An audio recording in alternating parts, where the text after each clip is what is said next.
Today, I want to talk to you about the most important institution in England.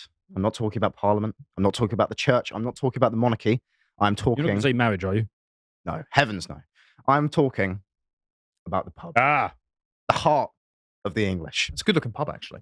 The I aesthetics used, of that are really nice. I'll try not to dox myself, but it used to be my local. Ah, right. Beautiful place.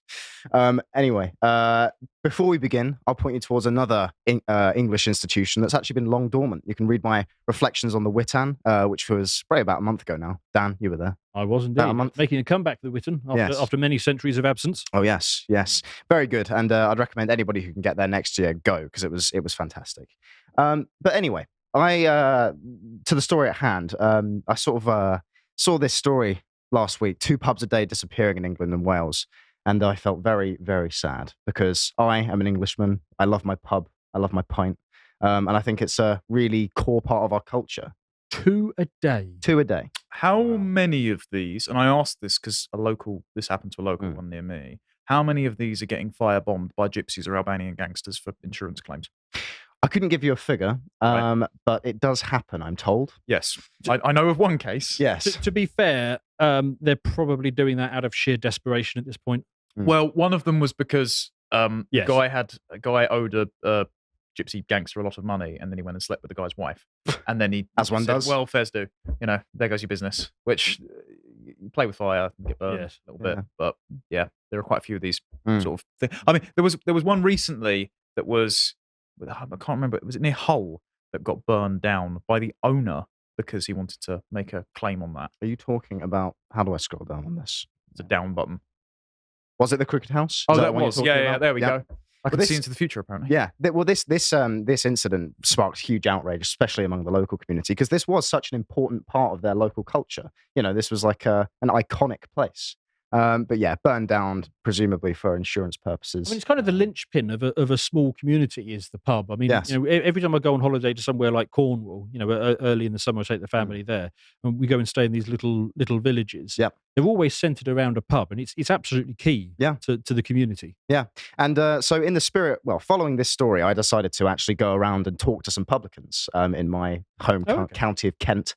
Have a chat with them and just find out what their concerns are and what their view on what's going on in our country at the moment.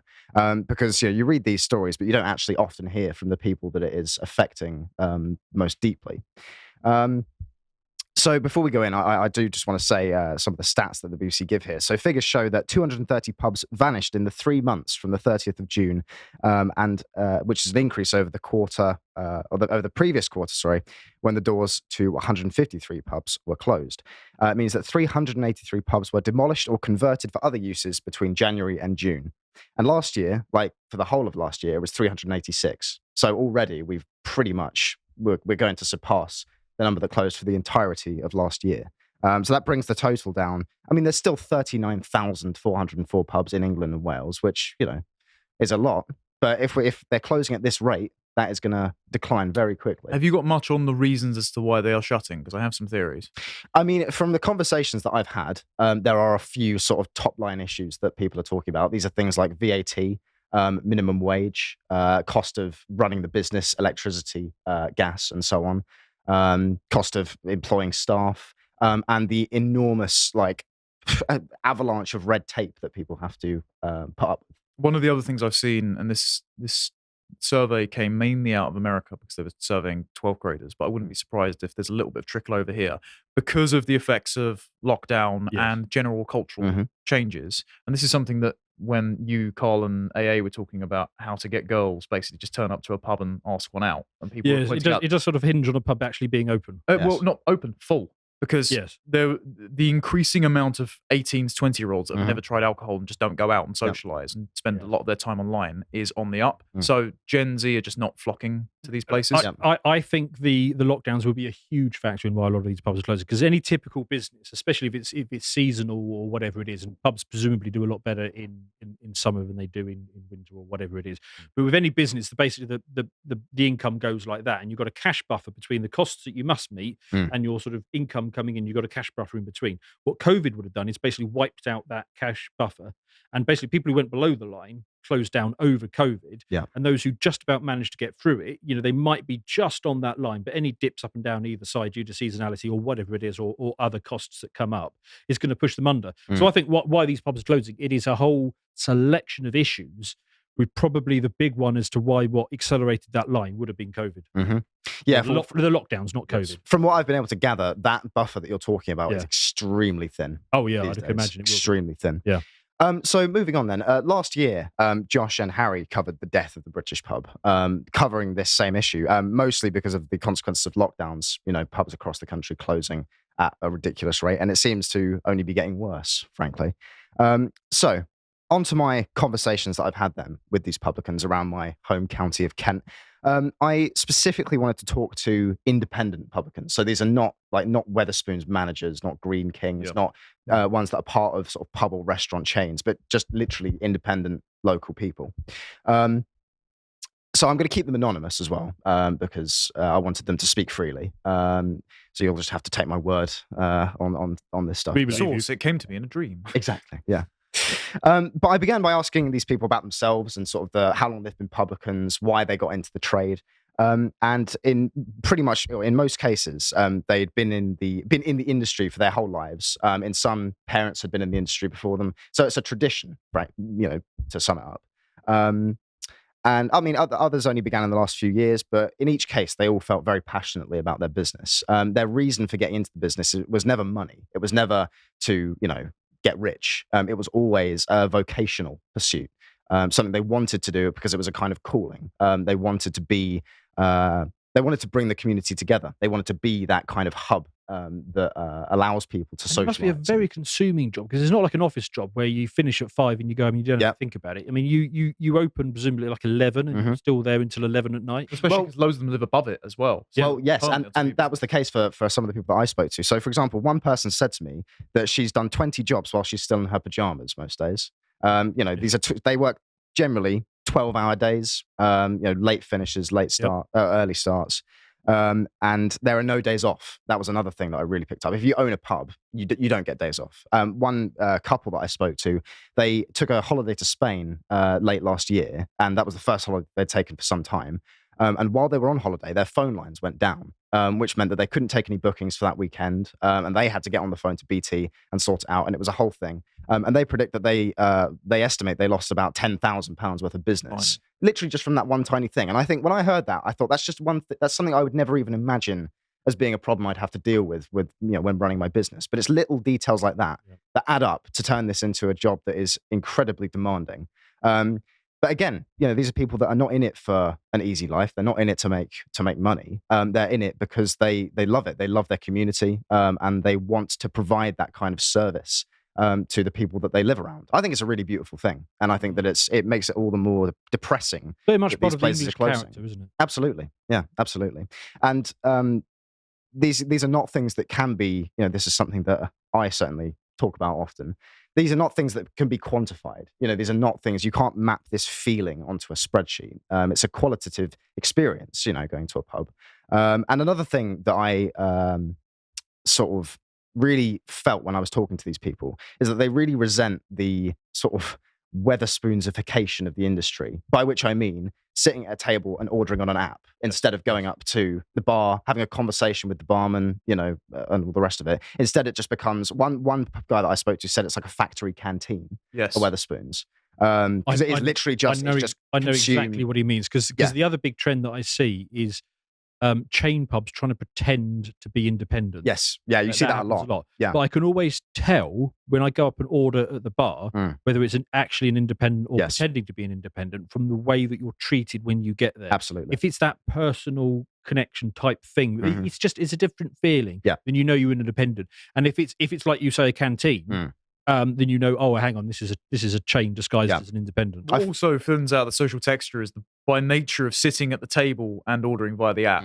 Each consumer is itemized, and so you don't have those chance encounters of walking past a table or going up to the bar and having a chat with someone you'd never expected before. So the characters that inhabit those pubs, they might still frequent it, but they keep themselves to themselves or their little groups. So people are more atomized over time. Yep. And yet the Wetherspoons of this world have the advantage in this industry because they are able to charge the least for drinks and food, and they have the kind of support structure, which means that if one pub is failing, they have the money to sort of inject into it and save it. Whereas if your independent pub is failing, you're dead, basically. And they got. I mean, I haven't looked at this for years, but I know their core structural advantage when they were starting out is that they could buy huge quantities of beer, which is quite close to its expiration. Because they'll sell it off. Yeah, and they didn't sell you expired beer. It's just they had the network, but they could push it out very, very quickly. Yeah. So therefore, they had an automatic cost advantage immediately. And also, if you're not hiring family members, you're hiring a revolving door of students and student towns. Yes, you appreciate wages. Well, that's another interesting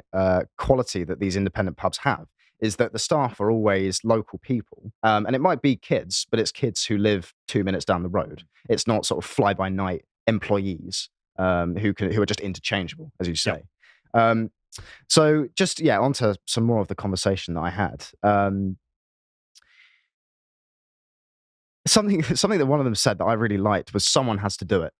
That was kind of the attitude, as if the existence of the pub is non-negotiable, right? Someone has to do it, so it might as well be me, right? It's a kind of it's almost a duty thing.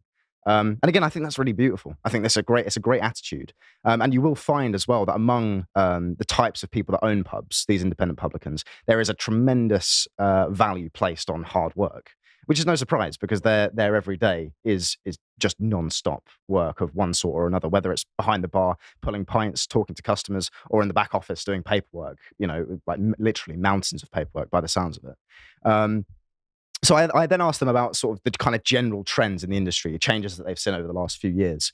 And the feeling I came away with was basically that people are less willing to come out and pay the rates that they have to charge for drinks and food, because of the sort of economic situation that we find ourselves in.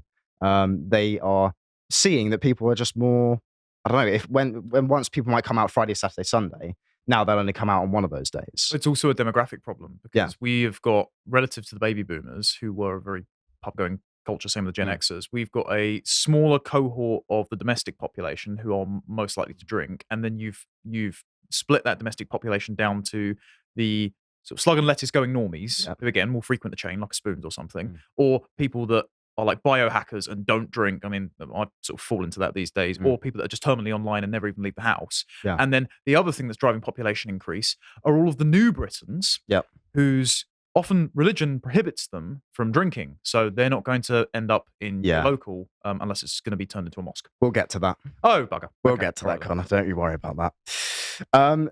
So I also spoke to them about COVID and Brexit and that sort of thing. Now, generally, Brexit, they say, didn't have any effect at all on the industry, which is quite interesting given the sort of the level of fear-mongering at the time. But it won't be a surprise to learn that these people generally were in support of Brexit, because they recognised that, and the reason given generally was the sovereignty argument, because they recognised the power being ceded to essentially what amounts to a foreign power is wrong, and they have that sense, because this is the interesting thing. These are not political people. The people that I spoke to, they weren't particular. I mean, they followed politics because they were adults and they were business owners and they were serious people. But they didn't think about politics in the way that, for example, us three would. And yet they did have this instinctive feeling that a foreign power having sovereignty over your country was wrong. As custodians of the culture, you'd like to keep your culture in place rather than have the continental Germans liquidate it down to the European superstate. Indeed. It's totally understandable. Yeah. COVID, on the other hand, was a huge problem for them, which is obviously no surprise. And that's by which I mean the government response to COVID, the lockdowns and all the rest of it. Now, the stories did vary, because some people said that the support was more than adequate and that they were actually really grateful to Boris Johnson's Conservative Party for the measures that they put in place. Others didn't feel that way. Others said that they were essentially left to the dogs. Also, the ones that realised mix on their business model, because there was those 2 Christmases where they were told basically go out and spend a huge amount of money on stock, and then you're gonna have to bin it now after they'd spent all that money.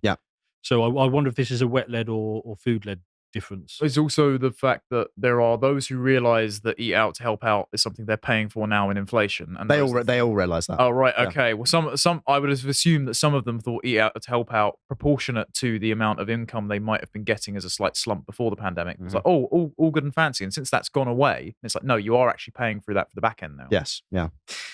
But again, COVID, broadly, the sense was that it was a hugely damaging thing for their industry, and the aftermath, which we're living through now, well, it continues to have a terrible impact. If on their nothing level else, of it business. reset your habits. Mm. Because I used to go out a lot more before COVID, Yeah. and then because I couldn't for Yeah, yeah. years, your habits just change when you can on the other side. Well, one thing that was actually really interesting that one guy said to me was he feels like after COVID, people changed in a way that they're sort of less patient now and less sort of Maybe. charitable, I suppose, when they're patronizing a business. They're more demanding, maybe. And I thought that was quite an interesting take because I can kind of see where he was coming from with that.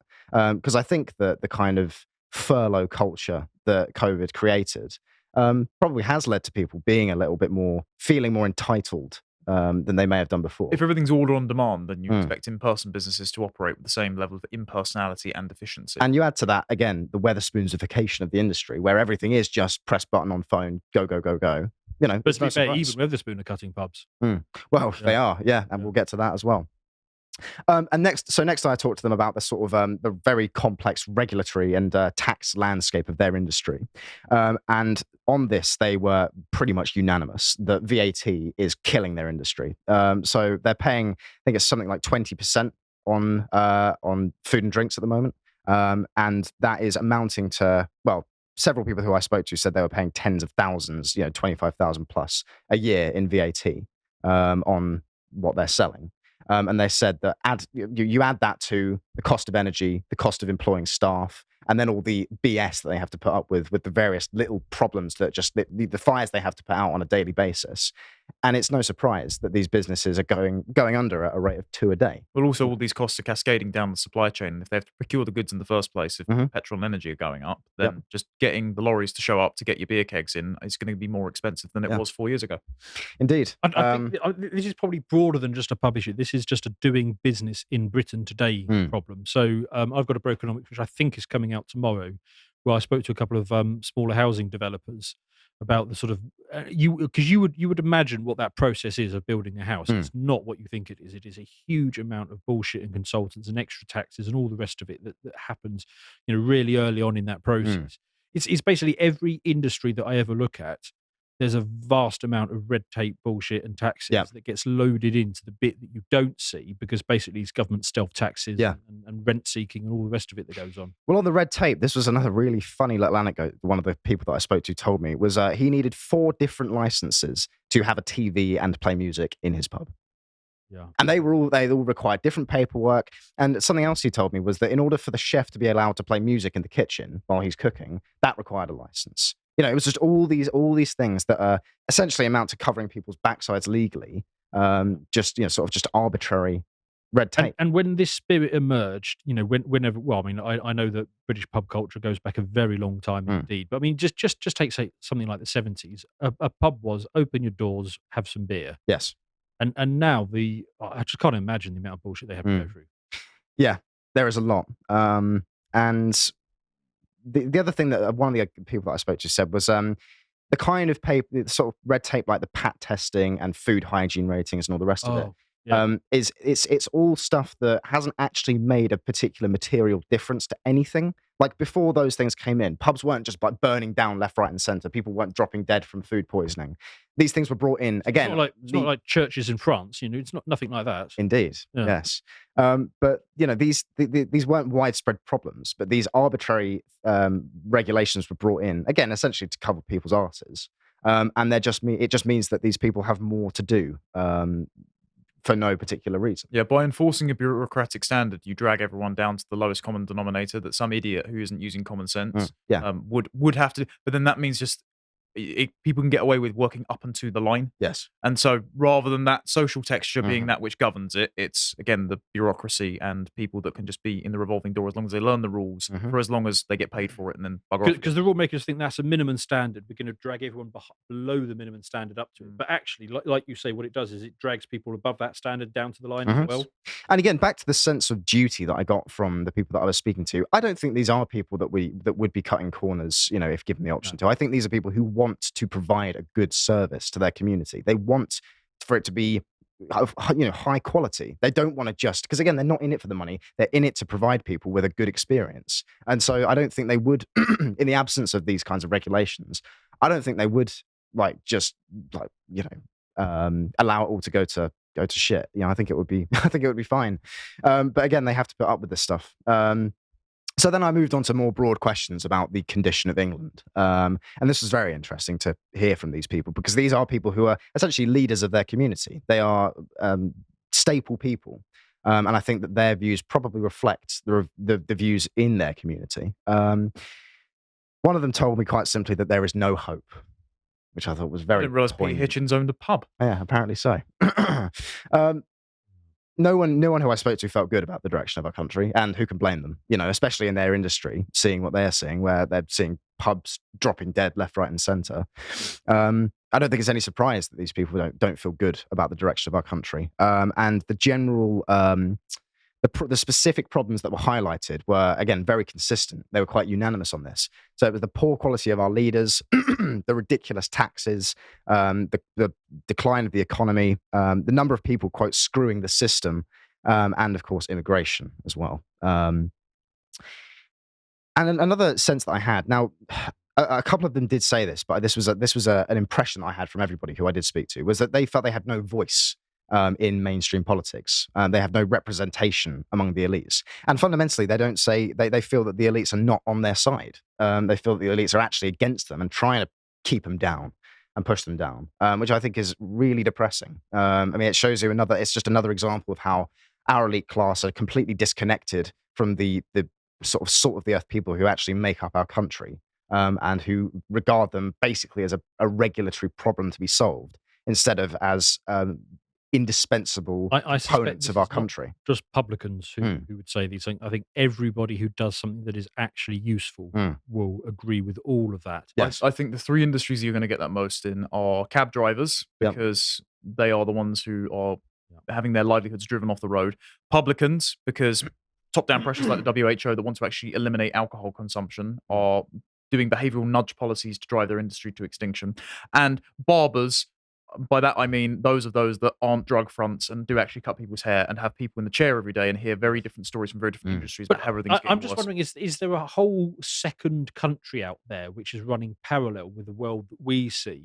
People who do bullshit consultancy and are part of the bureaucracy and do, I don't know, maybe the people who issue the certifications that the people in the productive part of the economy. Is there a whole second economy out there that look at the world today and think, yeah, we got good leaders and sensible rules and taxes are too low and all that kind of stuff? Yeah, it's called the civil service. They just get a cab through all the shit parts of London. But the thing is, it's not just the civil service at this point. It is a huge bunch of consultancies who, issue and it's not government. It's like that it's that non-governmental tier of bullshit that is even too bullshit for government to do. Yeah. They exist. They absolutely exist. And everyone in there feels soulless doing it as well. That's something that every sort of young person that goes into this, they feel that they're mulch in a machine and they feel constantly compromised. By the time they get to an executive position, they've been so compromised, they don't believe the convictions they had when going into it. And so they just go along with what the next guy says. Yeah. Great. Yep.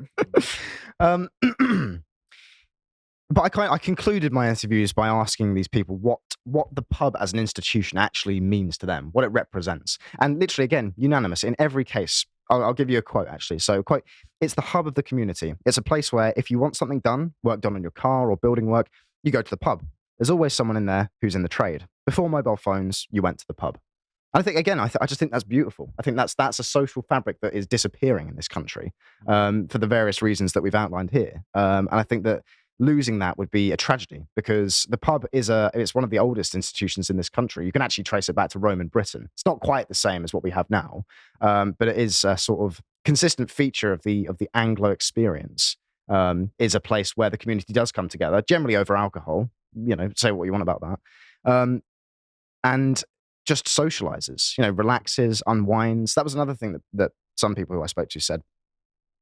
They said that it's a place that's not really serious. It is a place where you can let loose a little bit. You can kind of, just relax after a hard day's work. And I think that those places are more and more, that experience is more and more confined to our homes in the modern world, again, with the kind of atomization that we talk about. Whereas actually it's an important thing to, be among your countrymen when you do want to relax, because it does engender this social fabric that you can't you can't create that in any other way. Yeah. I don't think you can impose that from the top down. A lack of pressure release valves also means that if this is driven back into the home, those feelings don't go away. That need for catharsis doesn't happen there. Yep. Instead, you're just increasing the amount of interactions within the household that could break up that household through an argument or something. Yeah, that's a great point. The pub also exists in the modern day for men to go and complain about their wives, because it's not that they don't love them, but they do need some time away. And so if you snatch the pub away from working men, well, then you're going to snatch men away from their wives. I mean, where else is there that you can go for this purpose in the modern world? None, because pretty much all the men's sports clubs and social circles and that were destroyed by equality legislation. Yep.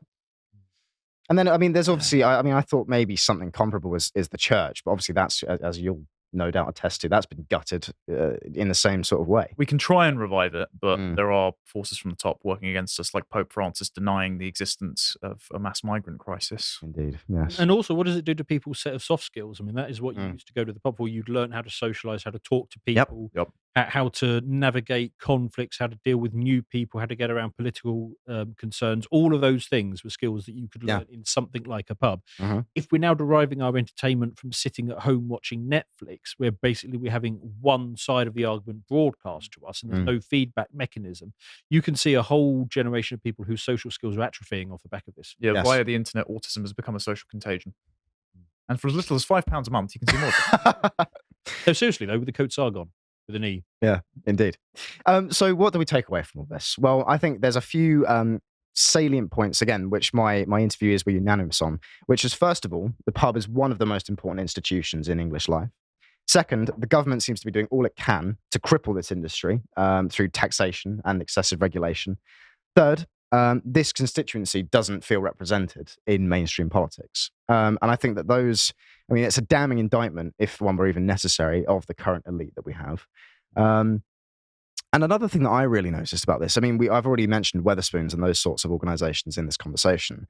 But this, to get a little bit theoretical about it, it brought to mind sort of James Burnham's distinction between managers and owners, which is that managers don't have that they're a kind of fly-by-night character. They don't have the investment in the business that an owner does. An owner cares about the business because it is theirs. And if the business goes under, well, no one's going to be there to save them. Whereas a manager, if the business goes under, leave and go somewhere else to do the exact same job with the exact same set of skills. And this distinction was brought into sharp relief when I was having these conversations.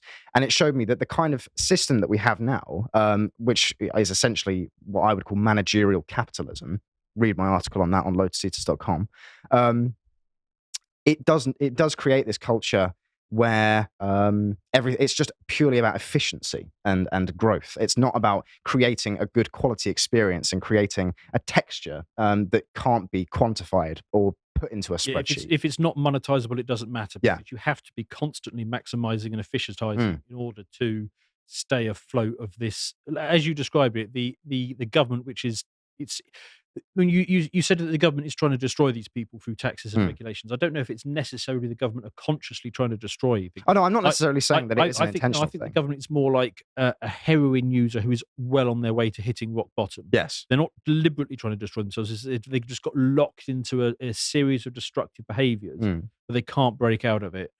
And we desperately need something to break. And, and hopefully that thing will be the government, not the people. Yeah, well, we can only hope. But that kind of managerial model also has the advantage as well. Like I said, you can inject funds from another pub into a failing pub and save it. Whereas, the independently owned entrepreneurial pub just goes under. And it's no surprise, therefore, that we're seeing as many go under as we are.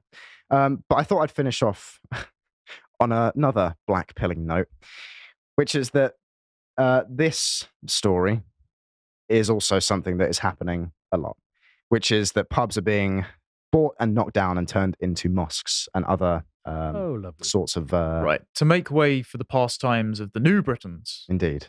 So we have this one, which is from 2020, this one, 2019, this one, 2013. So this is a long-term problem. And as a matter of fact, one of the publicans who I spoke to told me that his mum and dad owned a pub for decades, and then the business went under. They sold the pub, immediately knocked down and turned into a mosque. Right, this is the kind of thing that Andrew Tate will be celebrating on Twitter, is it? Well, indeed. Islam's going to save Britain by no longer being Britain. So I'm told, yes. But I think that there is incredible symbolism in this phenomenon. I find it to be a deeply depressing thing. And And again, I think we'll finish up with these two stories of two pubs that are close to our hearts here, or rather, this one's close to my heart because Canterbury is very near where I live. Yeah, I lived there for 4 years. Yeah. So this is a pub that's being closed potentially in order to make way for a kebab takeaway shop. As if Canterbury needs any more of those. Yes. You'll attest to that, Connor. One of them burnt down on the street corner, actually, near Westgate Inn really? A few years ago. Yeah. And nobody lost anything of value. Indeed. And this final story that the Wetherspoons, just down the road from where we are sitting right now, the Sir Daniel's Arms in Swindon, is up for sale. So I would say that if you're at a loose end tonight, go down to your local, have a beer, have a chat with the publican, and just enjoy the experience of the English pub, because it might not be something that we have for very much longer. Bloody hell, Charlie, we're all going to need a drink after that. If you appreciated that segment from the podcast of the Lotus Eaters, you can go to lotuseaters.com to get access to all the premium contents on the site, such as the Contemplation series, this episode's on the origins of the English language. If you'd like to find out what else is being put out, you can follow on Getter at lotuseaters_com on Getter. Thank you and goodbye.